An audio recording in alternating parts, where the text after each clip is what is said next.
Well, greetings and salutations, test takers. There will be no Christmas. I've stolen Christmas. Boo. Maybe with the Boo. test geeks' help, you can get Christmas back. All right. Okay, enough with the Grinch. And onward with our. Yeah, I'm glad I'm not doing that the whole thing. That would not work well. Back to. There you go. Yeah, much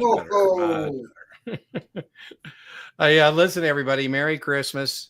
Happy New Year's to you and yours. We're wishing you the best of the holidays. I know some of you will be working through the holidays, trying to get these tests done, and just stick with it. Some of you will be using the holidays to refresh and reset, and we're with you in spirit as you try and get these accomplished. We are celebrating, Brian, this week our 4-year anniversary.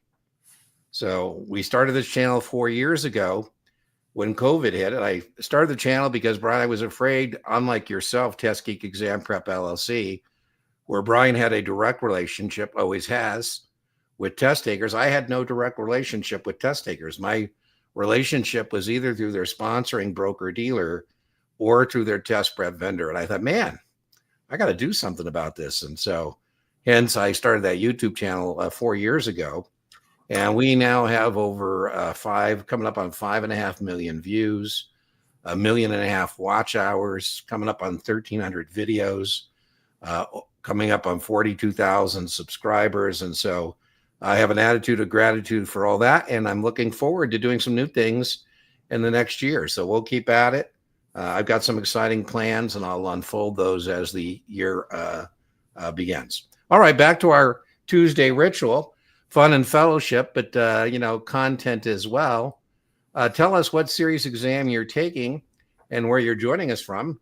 Number one foreign country. What do you think, Brian? Did I already tell you this trivia? What do you think the number one foreign country for our channel is? I would India, surprisingly enough. Okay. I wasn't going to say that. No, I wasn't. I got to hit the button before we'll translate us from English into YouTube into Spanish and Portuguese and all that kind of stuff. Let's kill that. If you do have a question for Brian or myself, tell us what exam you're taking, SIE or Series 7 with a capital Q followed by your question. It's not necessary, but it is helpful because some content overlaps, but how it overlaps can be different. I mean, how they test it on one exam can be different than how they test it on another exam. The channel itself is organized in series playlists. And you find your series, say you're taking the SIE exam, for example. You'd find the playlist. There's 4 of them. Those playlists are in suggested watch order. The videos are in suggested watch order. It's a buffet. Take what you like, leave what you don't. Now, last week, Brian, were you with us last week? I'm not sure you were. I was not. We had somebody who asked me, and we get this all the time. It's okay. We're here for you. She asked about an equity indexed annuity. Now, she just went to the channel search bar, put in equity indexed annuity. My God, 8 videos would pop up with me answering that question 8 different times, 8 different ways. So if you're looking for a specific topic, feel free to join us on a Tuesday. Ask it live. But you also might want to use that channel search bar, margin, accrued interest, parity, whatever the case may be, and it will magically appear for you, all the content we have. If nothing appears, well, certainly let me know, because we'll make sure by the next time you put that in the channel search bar, there'll be something there for you. Now, if you're looking for a paid supplement, so I think the best free supplement to your paid study materials is my YouTube channel. But if you are looking for a paid supplement, I think there's no better paid supplements than a Kaplan Q Bank. If you don't already have it in your possession, any Kaplan product or service, you can get a 15% discount at checkout with Guru 15. And if you're looking for somebody who's a master of distillation of the actual, study materials, paid study materials, Brian is not a substitute for paid study materials. But if you're looking for somebody to distill that and be a bridge to the exam, I think that Brian's best at that. And Brian has been kind enough to give our viewers a 20% discount. And that discount code is Guru20. So make sure you check that out. If I understand sometimes people may be challenged in resources when they start out in our business, but it's not a time to be frugal. If you think you need something, I had somebody ask me 3 times, Brian, whether they should invest in your thing. And I said, asked and answered 3 times. I've said yes. I don't know why you keep asking me now. If you don't have it, I get it, but it is what it is. All right. We have other communities. We get a lot of test taking victories on our Facebook community called Baby Brokers Doing Hat Tricks. A hat trick is 3 successes in a limited time frame. Baby broker is a rookie in the securities industry. It's a term of endearment. It's not a derogatory term. We also have Reddit communities. We have R Series 6 for people taking the Series 6. We have R Series 7 for SIE and Series 7. We have R66 for all the NASA exams, 63, 65, 66. And we have R Series 24 for 4, 9s, 10s, 24s, that community. Again, that community has a lot of action too. A lot of victorious test takers this last week. I don't know if it's because it's Christmas and the series NASA FINRA Santa Claus is smiling on people, or because it's aggressive go-getters who want to get this done before the holidays. But it's been a good week or so in terms of test taking victories. All right, let's see what we got going on in the comments. Merry Christmas, Dean. Thank you, Aaron. Let me get that over there. Taking the 24 tomorrow. Wow. Okay. General Securities Principal in the house. Do you have any insight on the appropriate uses for MPIDs and what you can't do with them? And I'm not quite sure I understand the question, but I think of that as your market participant ID number, kind of like your vanity license page. So if I'm looking at a NASDAQ data feed, data 2, let's say, feed level, I would be able to see like GSCO, that'd be Goldman Sachs.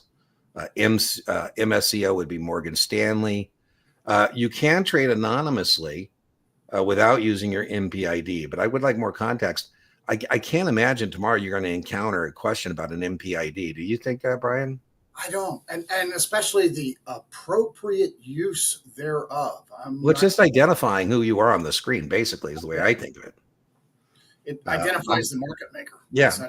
I guess I would say this, Aaron, if you circle back with us at the next session and tell us you missed your mark on 24 because of MPIDs, I'm going to say, I don't know about that. The trading section of that. What's that? It'd be interesting if the acronym even comes up. Yeah, I'd be surprised. What I think, Aaron, when people get bogged down in trading, it's not so much that it's more about your ethical responsibilities and locked in cross markets and executable limit orders, that kind of stuff. So, how to answer a suitability question with a time horizon of 2 years? Is money market suitable in this situation because it's 12 months or less? Or does it have to specifically? Well, no, suitability is never that way, Jake. It's not cut and dry. Suitability is always judgment questions. And I think that's why they're the toughest kind of questions on the test.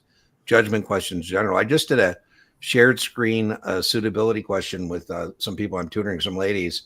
It was Notman's suitability. And even yours truly, Jake, we get to a 50-50. And I'm prejudicial because I'm an OG.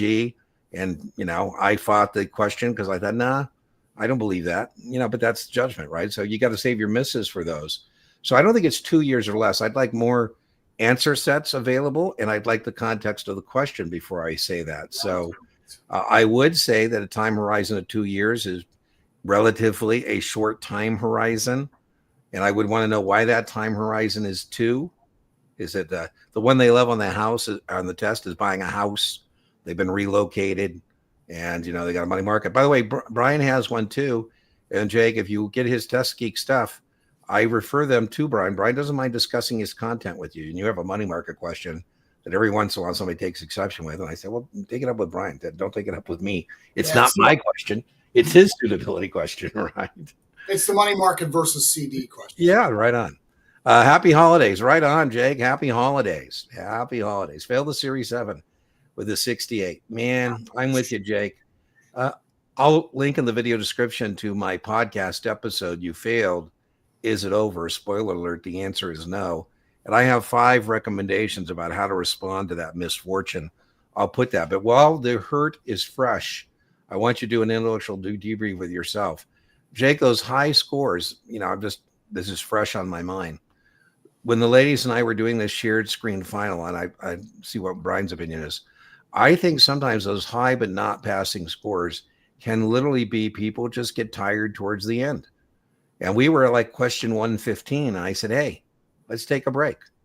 Let's not just blow it off and like we got to get through the maze to get some cheese at the end.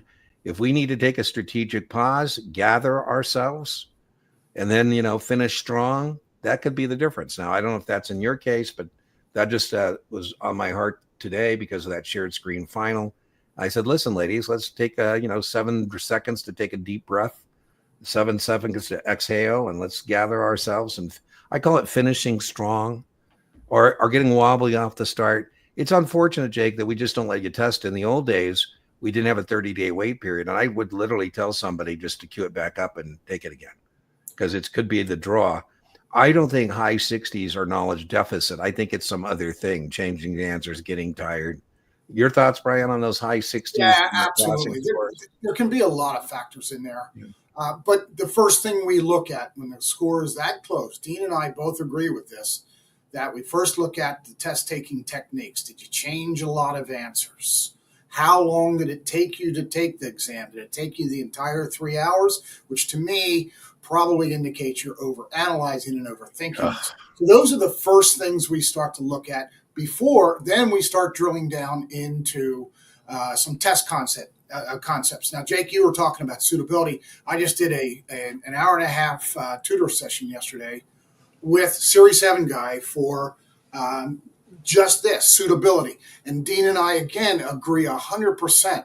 Suitability is entirely based upon your knowledge of product. So right. I put objectives, and I go, what are these? Are these suitable for growth, right? Well, there's some shades of gray. Some are aggressive growth, some are not aggressive growth.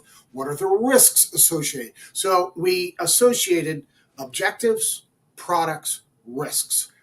Objectives, products, risks. And it was amazing how many holes he actually had in his product knowledge that he didn't even realize. The other reason it's product knowledge. Product knowledge too. The other reason, Jake, is that even if it's, in judgment questions, it's sometimes you can get them through process of elimination.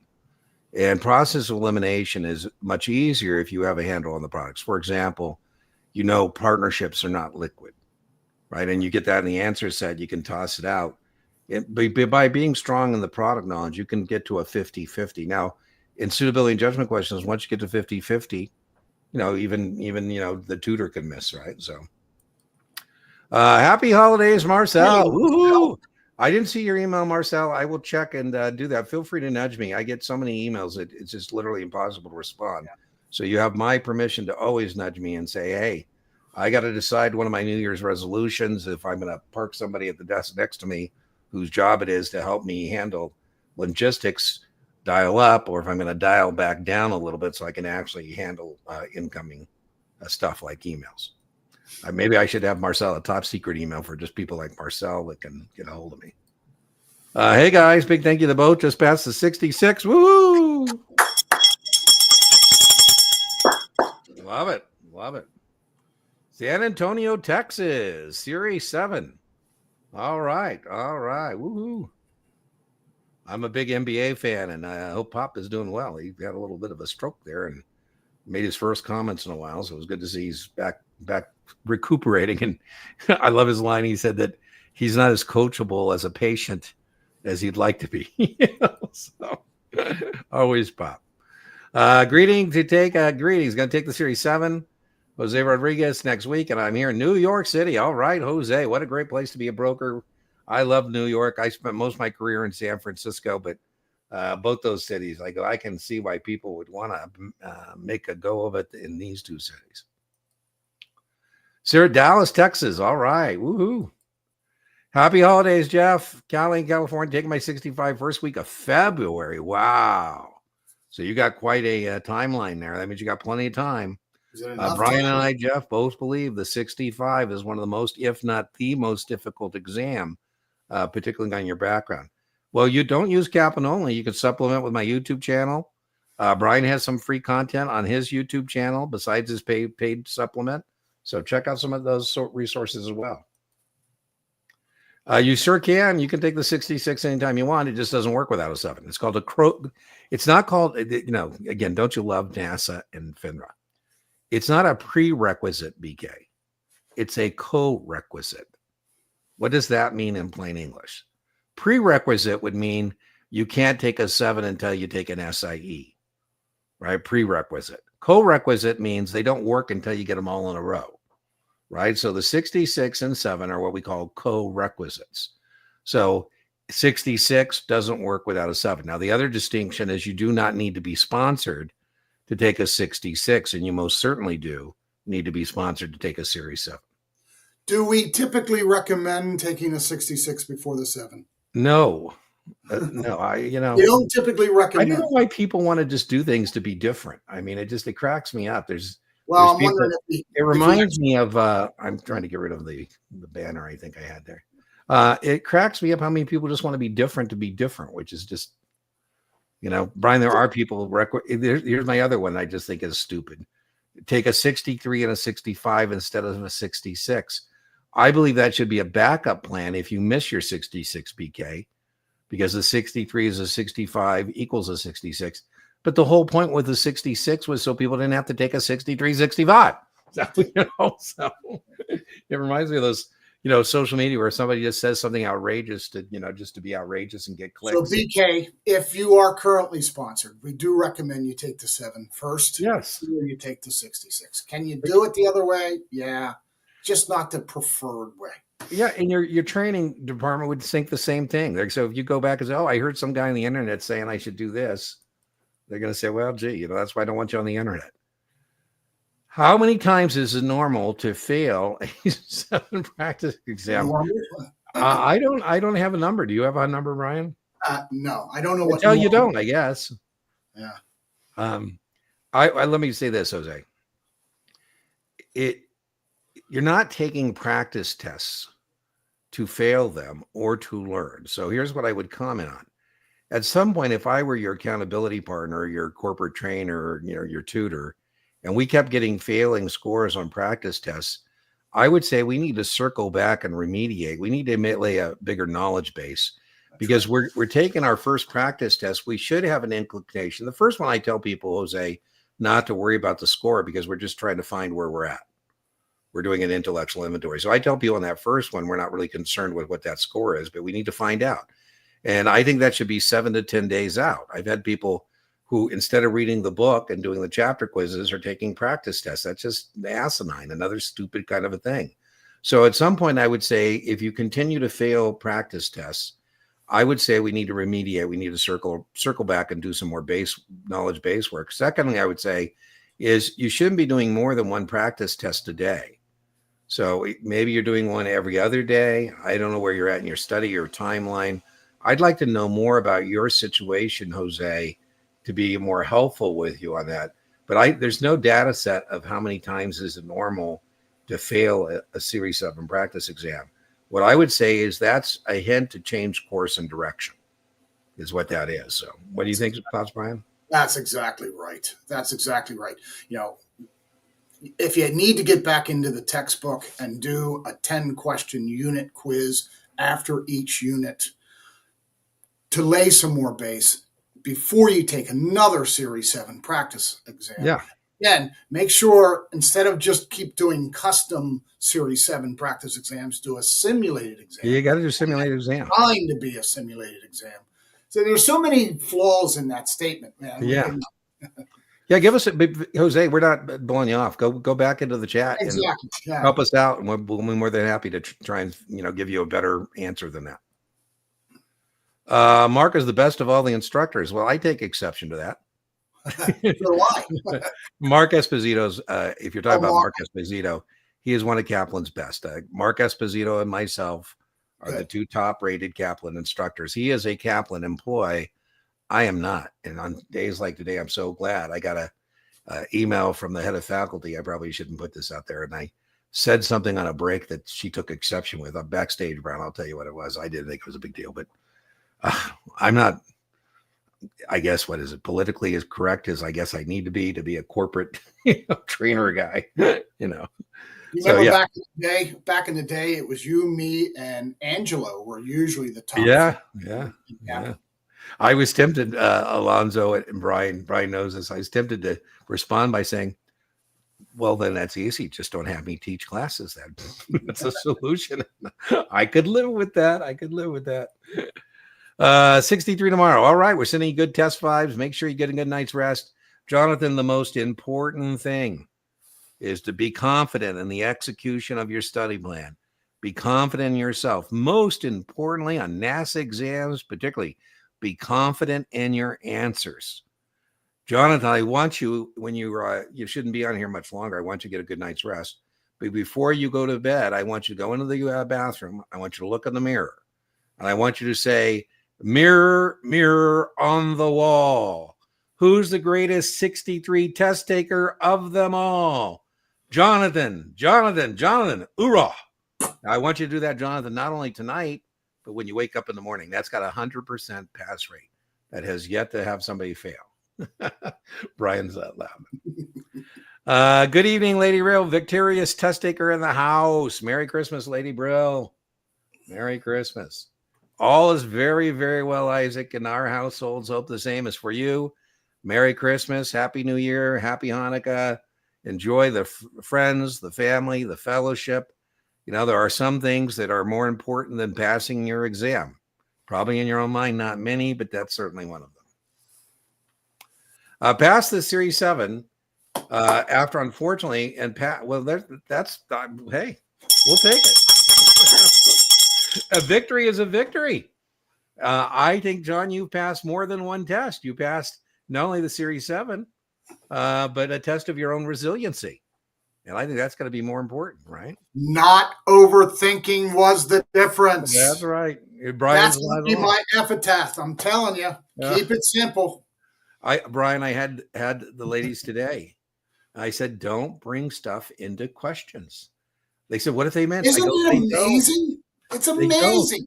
People start making these assumptions and interjecting things. They're making shit up. Sorry. They really are. It's coherent. Wow. It's coherent, but it has nothing to do with the question, right? I know. She said, well, what if it was a stop limit? I go, it's not. What if the sun doesn't rise tomorrow? You can do all kinds of what ifs. Merry Christmas, Ken. Merry Christmas. Ken, Merry Christmas for passing the 65. Way to go. If you take a 66 and do not pass, a retake's allowed. Yes, you can take it 3 times with a 30-day wait, and then you got to wait 6 months. So, Courtney, the answer is if you don't pass.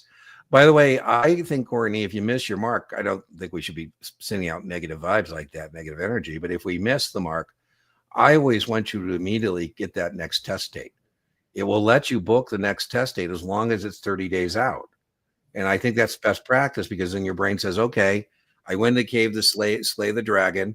I didn't get him. He's there. And then make a date certain when you're going to circle back and, slay that 66 dragon.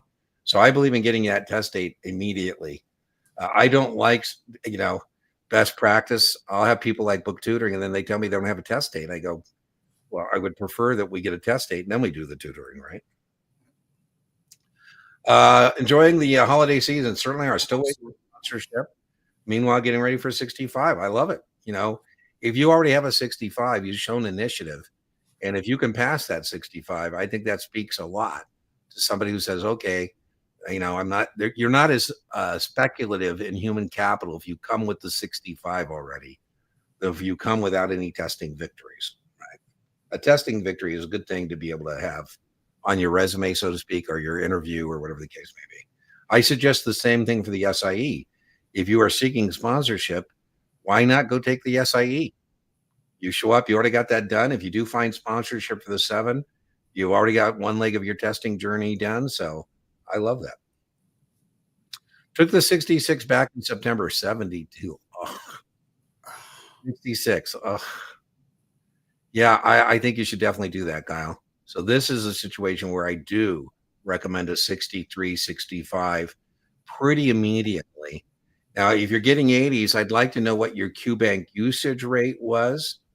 If that's you're getting 80s, but you did 200 questions, that's different than you got 80, you did 3,000 questions.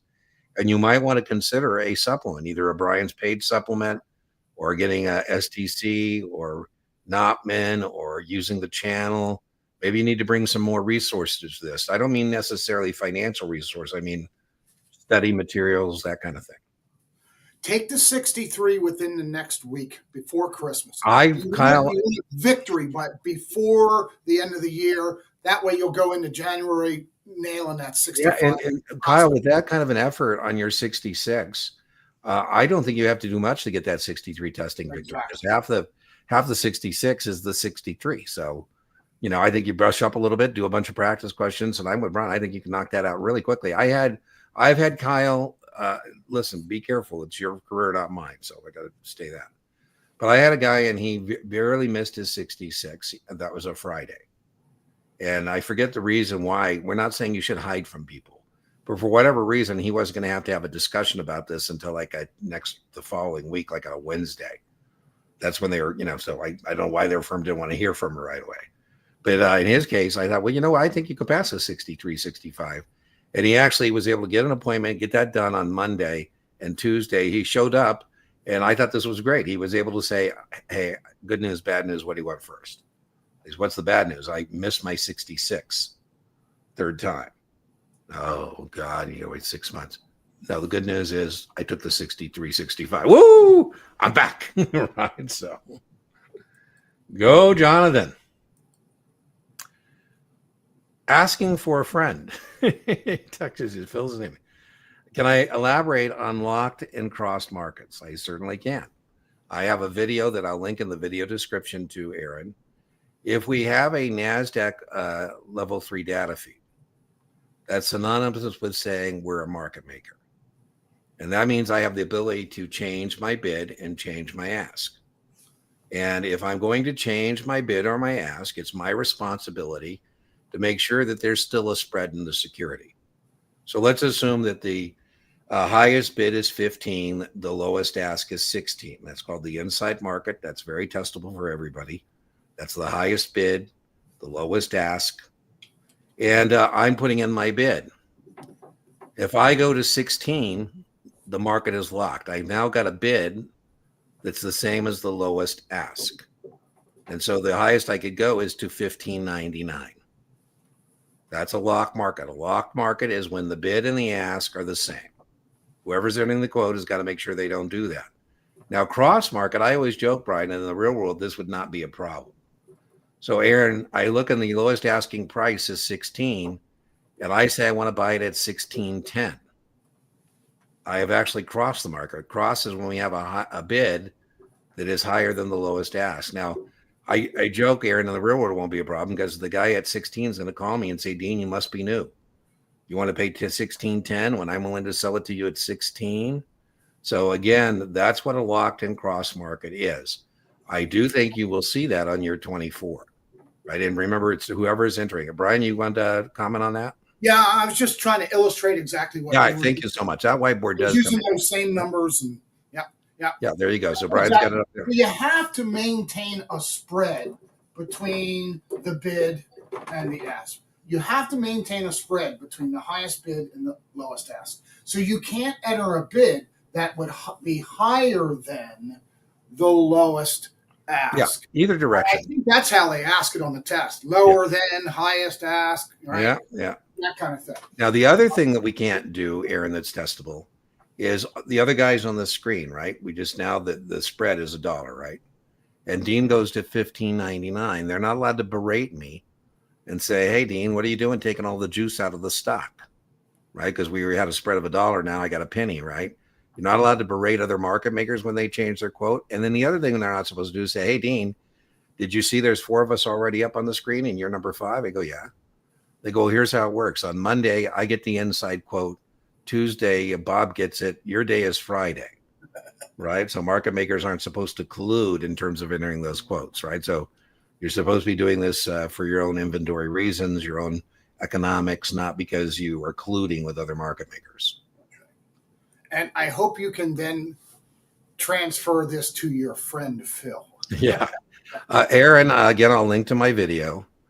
You know, the bid and the ask is always from the market maker's perspective. The way I say this, Aaron, is whenever a customer is looking at 2 prices, the customer always pays the high price, always receives the low price. What's that called? The securities industry.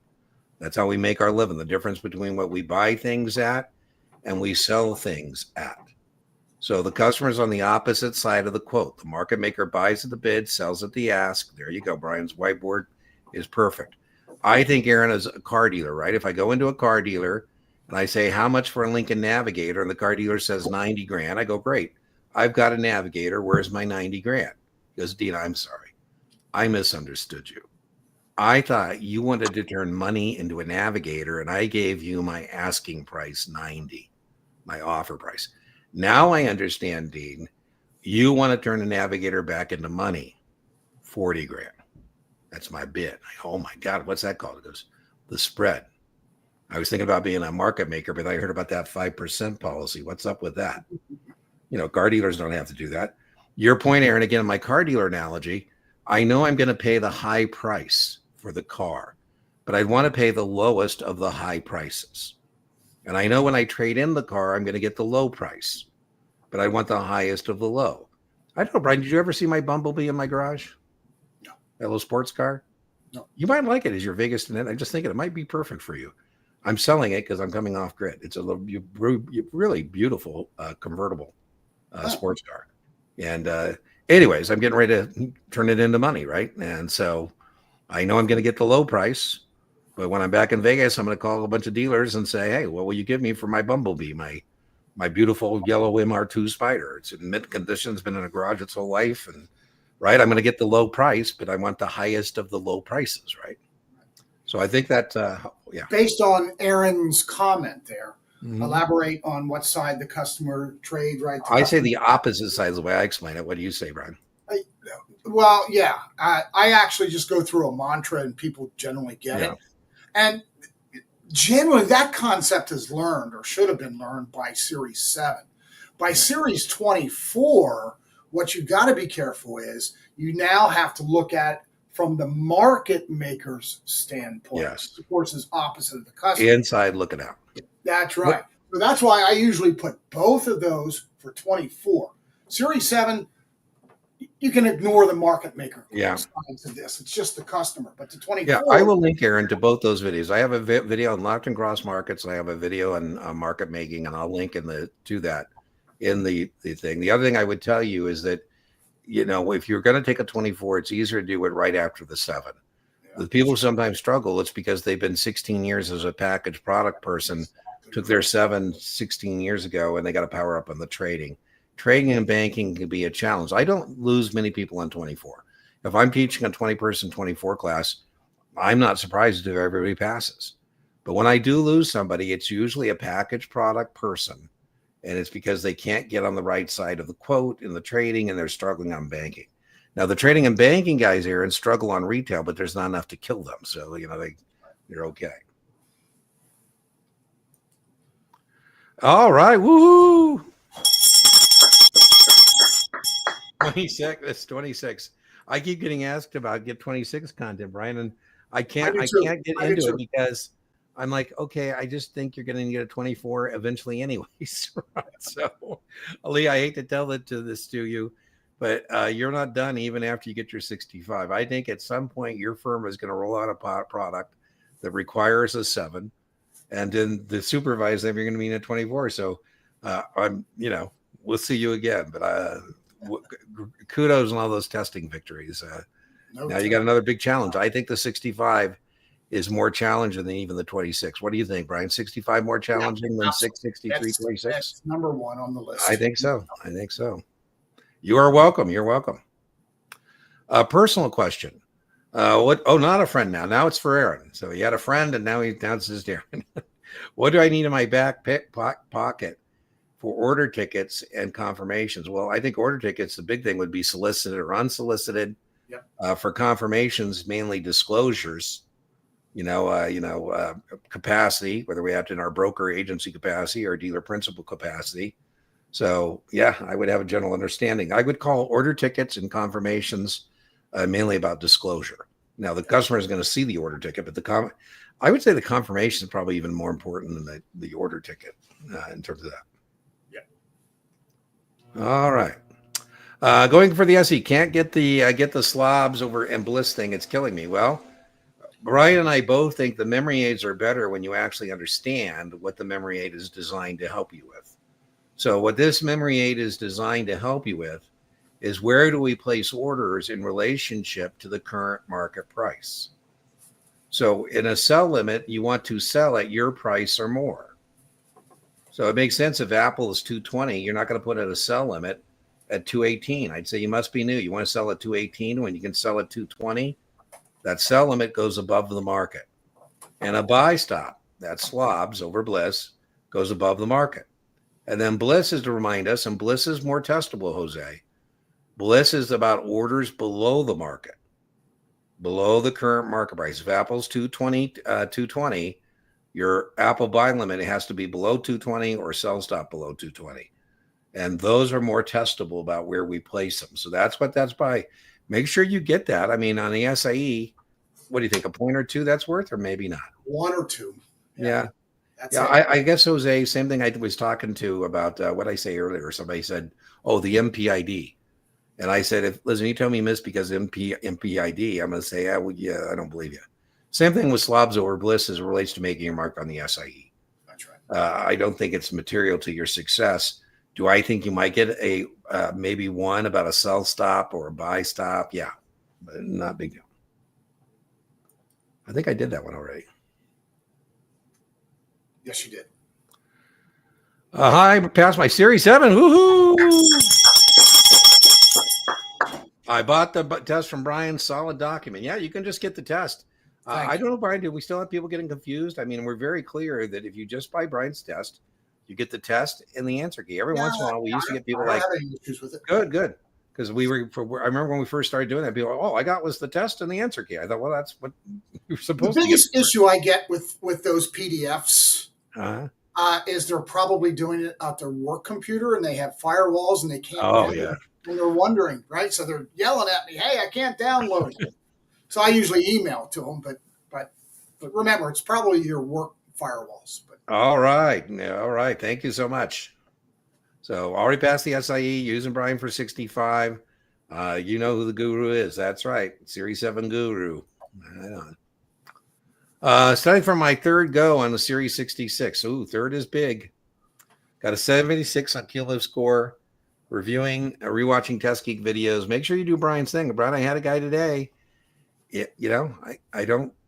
It just hurts my heart. I tell him that your test has strong correlation. Yeah. He didn't pass your practice test, and guess what? He didn't pass his test. Now, I wish he would have reached out when he didn't pass that, so we could have come up with some remediation. So Brian's practice tests are pretty spot on. So that's good or bad, depending on how you score on it. I had somebody else who got a 73, and she was freaked out. I go, no, that's good. That's a good score. Do you need to buy study materials from you? No, I don't sell study materials. There's nothing for sale as it relates to the Series 7 Guru, the YouTube channel. In terms of stuff to buy study materials, Brian sells his supplements. That's Test Geek Exam Prep LLC. You can go to Brian's website. He sells the videos all in. That includes everything. His PDF, his practice test, or you can just buy his class notes. I think what's $40, Brian, for that? 40, 50 bucks. PDFs, the combo is about $40. Yeah. There you go. So that's how you can buy study materials. That's a supplement, right? It's not a substitute for your paid study material. So I think the best way to think about it is I am a free supplement in this YouTube channel. Brian is a paid supplement. He does have some free content on his YouTube channel, but mainly his main business is providing supplements. Distillation, helping you turn the potatoes into premium vodka. There you go. Hi, Dean. I'm set to take the SIE this Saturday. How many practice tests are recommended to take before the actual exam? I've taken 6. Wow. I'd like to know what those scores are. And the FINRA one tomorrow. I'm glad you're taking that FINRA one. I had somebody, I didn't mean to sound flippant, Brian, but they asked in social media, what is closer to the FINRA SIE exam? The FINRA SIE practice test or my vendor? And I go, let's see. I think FINRA's test is closest to FINRA. Now, I'm glad you didn't eat that up and that's available to you. That's a good mark. Now, I have on my channel a doppelganger version of that. What I mean by that, there's two. You could actually go on my channel in the SIE practice test playlist, watch me do that practice test, hit pause and play, and watch me explicate it. Then what I did is I made Brian a doppelganger version where I actually took their answer sets, same answer sets, because they're distractors. That's the technical name for wrong answers, are pretty good and could be right answers to different questions. So then I flipped it and I answered it accordingly. So to make those two are pretty good. Check that one out. So make sure you do the FINRA good mark, and then you might want to check out my doppelganger version. I also have been blessed with all kinds of people like Brian who give me permission to put their practice tests on the YouTube channel. And when it comes to SIE, I've got a little bit of everything there. I got Brian's, I got Knopman, I got STC, I got myself, I got Kaplan, I got where you can watch me do it. You can watch me and a couple ladies do it together. They formed a syndicate. You can watch me and a test taker do it. So I have lots and lots of practice questions on the SIE. I'm struggling with the topic of seeking business for the broker-dealer for customers and potential customers. What should I focus on the section? Well, make sure you definitely need to know the cold calling rule. We don't cold call before 9 in the morning or after 8 in the evening. I mean, all that kind of stuff, right? That's advertising. Yeah. What do you think, Brian? I don't think remember, it's not the biggest topic.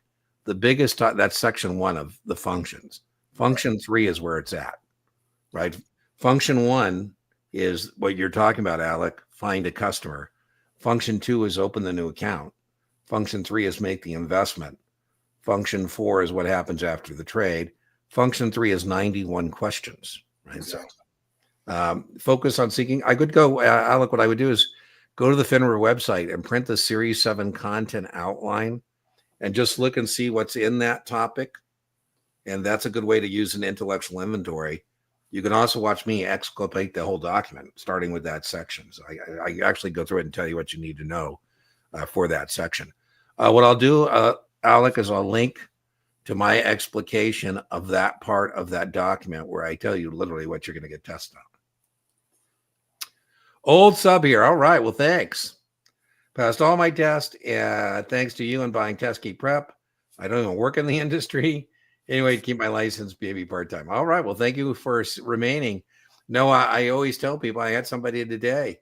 I come into your life for a reason and a season. Same for Brian, right? The reason is to help you pass your exams. The season is how long that takes to matriculate through those exams. That's right. This guy got gone from all the way, and I just love this, Brian. Talk about 4th year anniversary and attitude of gratitude. We now have people on the channel who have matriculated all the way from SIE to their 24. And that was this individual signing off. Yeah, I get it, right? I get it. You don't have to unsubscribe, but I get it. YouTube has wanted me to charge for channel subscriptions. And I've been trying to tell them, I go, well, my channel is a little different because I don't expect people, though I thank you so much. People do stick around. I pop in at like Lady Brill to say hi and spend no motivation to other test takers, but there is a natural life cycle to our relationship as it relates to, getting through these exams. So thanks for popping by. It's always good morale boost, Noah. We love it when victorious test takers circle back and just say hi. For other folks, it's good to see people who have done it. 63 this week. I've been scoring good on the practice exam, high 85, 89. Woohoo. Wow. I think that's great. I think they know. I can see no red flags. Go make your mark. Go make your mark. Okay. Kaylee from Chattanooga. Hey, all right. Pass the SE on Friday the 13th. I love it. I love it. So now your luckiest day, Friday the 13th. What's next? Is your next testing victory a 6, a 7? Or are you just taking the SIE for your own reasons? There you go. Series 7. Here I come. I love it. I love it. There you go. SIE and 7, taking the 63 early next year. Works provides STC. STC is a fine provider. I don't have any problems with STC. Any extra advice? Well, rinse and repeat. You're 2-0, my friend. So whatever you've been doing, Bobby, is working. So continue to do what you've been doing. I don't think there's any tricks here. I don't know enough to say if there's any holes. Doesn't seem like it. I would tell you the 63 is mainly a legal test. And so make sure you do lots of practice questions on that. I have a really great video, and it's called the Mighty 90, Bobby. the mighty 90 minutes on the Uniform Security Act. What I did, I think successfully, is try and teach my 4-hour 63 class in 90 minutes. Wow. Yeah, and got it done. So it's called the Mighty 90. I'll link to it in the video description. Make sure you watch it. It's a good one. I also have a 63 in 60 minutes video that's very popular as well. Are you using a Q-Bank? I just took a practice test on 84, but did it in 38 minutes. Well, geez, you don't get any extra credit for being quicks, but if you get an 84s. Wow. Test this Friday. Here are my test scores. Language difference in mentally preparing for the language difference. 94. I'm not a big fan of achievables correlation, so I would just toss out those scores. I'm not a big fan of they have too much variance from their practice test scores to the actual exam, in my opinion. Kaplan, I have more faith in, and I think those scores are reliable, less variance, and so I think you're looking good. So mentally preparing, no, I'm not a Tony Robbins of the test-taking world. I'm just somebody who helps you with content, so I don't have any mental preparation except mirror, mirror on the wall. Who's the greatest test taker of them all? Oh my. A-Day. Hoorah! Diesel. Series 7, New Jersey. This comes up all the time.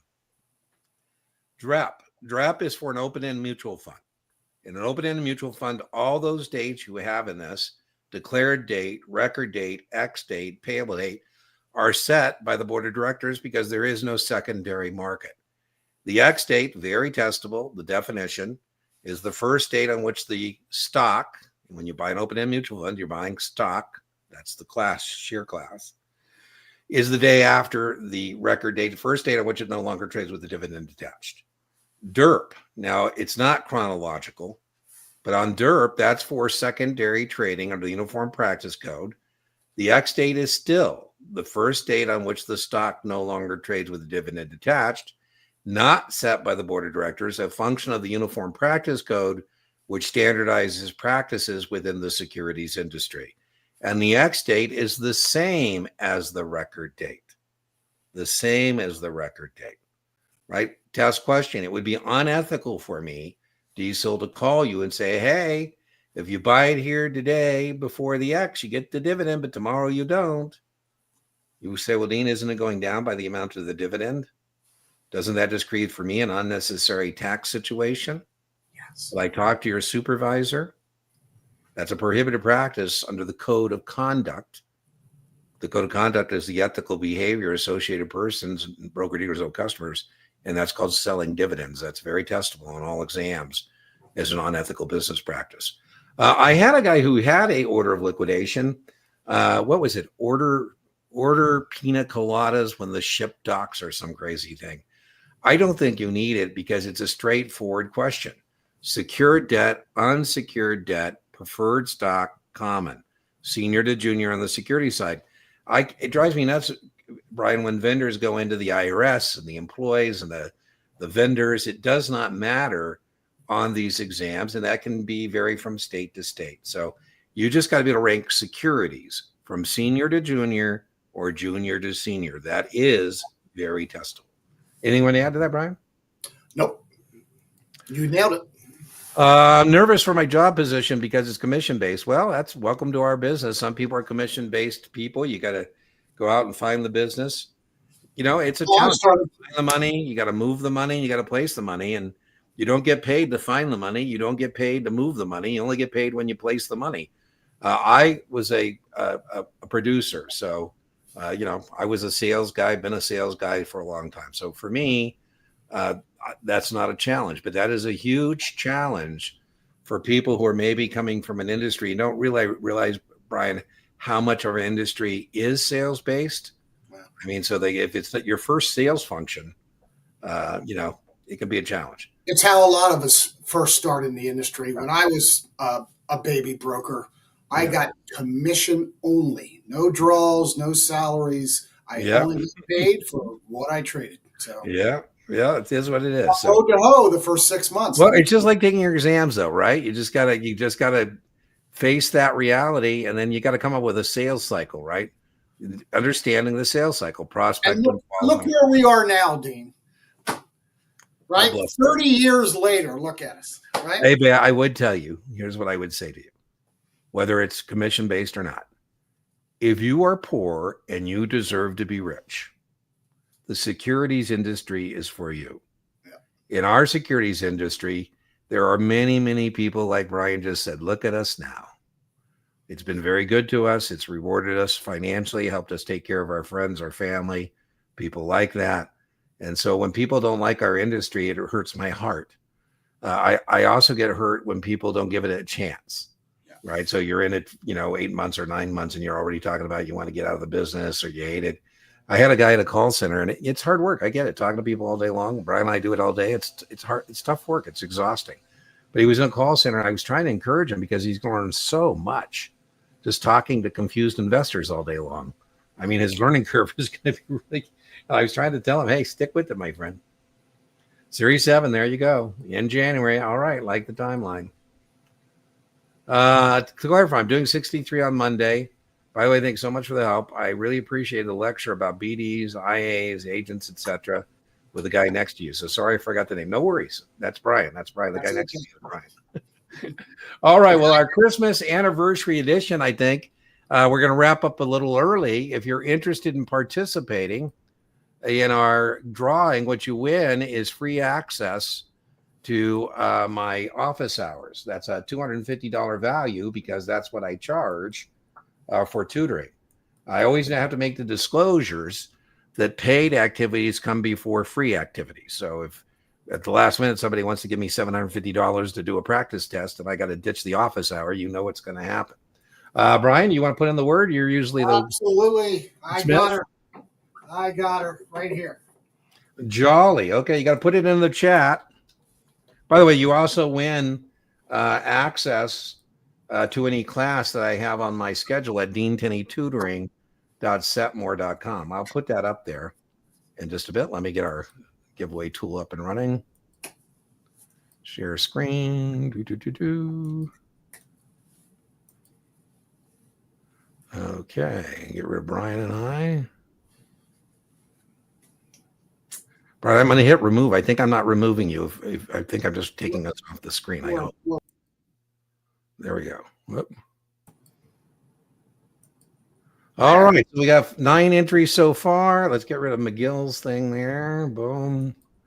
And if you want to claim, let's get rid of that.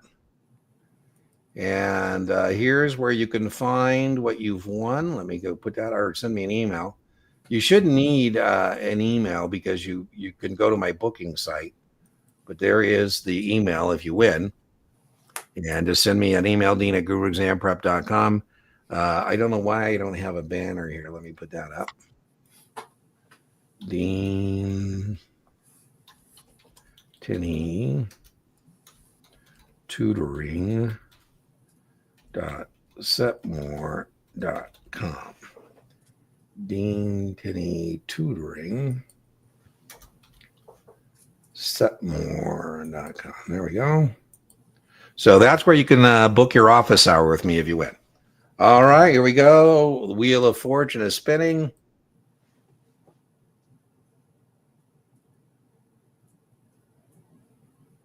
Marcel, I can't. If Marcel wins again, oh my God, Marcel, look like you almost did it again. Wow.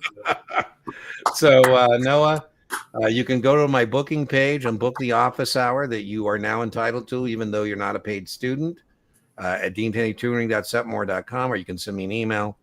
I'm more than happy. You can also register for any class that is currently on my schedule that you can find there as well. Okay, let's get rid of that screen. There's Brian and I again. All right, so remember, inch by inch, your exam is a cinch. Yard by yard, your exam is hard. And Brian, you say? You got to learn to keep it simple. Stay with what you know. You take the test. Don't let the test take you. All right, everybody. We will see you in the new year. We'll see you 2025. Have a good holiday season, and we'll see you then. Bye-bye.